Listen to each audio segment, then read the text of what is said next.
айланабыздагы кереметти карачы. Биз өз байлыгыбызды сактап калышыбыз керек. Жайытыбыз кооз, мол. Бирок биз аны туура пайдаланбасак, малдарды бир эле жерге жая берсек, жайыттарыбыз бозоруп, топурагы чыгып, чөптөр чыкпай калышы мүмкүн балам. Жок ата.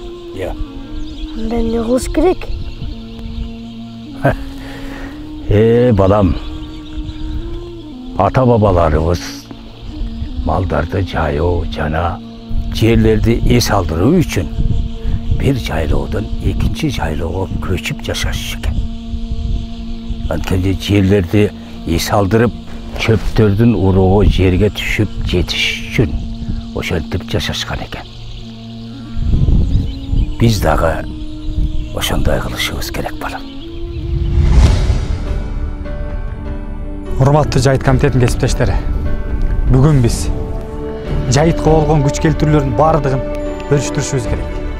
Анткени эмибизге Аристин грантынын жардамы менен алыскы жайыттарга жолдорду кура алдык. Алыскы жайыттарда жашаган чабандар үчүн жашоо шарты жакшырттык. Атайын боз үйлөрдү сатып алдык. Демек, биз кийинки оңгүндүктө малдарыбызды алыскы жайыттарга айдашыбыз керек.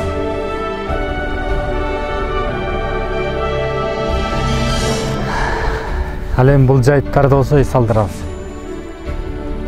Биз аларды калыбына келтиребиз. Чөп себебиз. Ушул чөптөрдүн өсүп чыгышы Кудайым буйрса, жакшы өсүп берсе, демек кийинки муунга биз таза жана мол мекенди өткөрүп берели.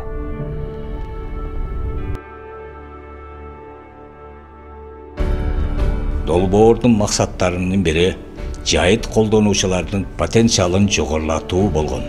Ушул максатта жайыттарды башкаруу жана пайдалануу темалары боюнча тренингдер өткөрүлгөн.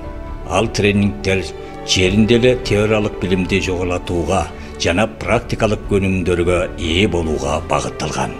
Мал жайуу системасын жакшыртуу жана жайыттардын абалы деген бөлүмдөргө өзгөчө көңүл бөлүнгөн. Жайыттар мал жая турган жер эле эмес, ал ар кандай жапайы жаныбарлар үчүн жашай туруучу жер экенин түшүнүү зарыл.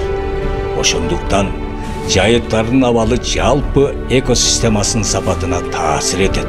Малды жайытка ашыкча көп жаюунун жана жайыт жерлерин туура эмес пайдалануунун натыйжасында кээ бир жайыттар кароосуз калса, буга чейин өсүмдүктөр мол болгон башка жайыттар күнарсызданды.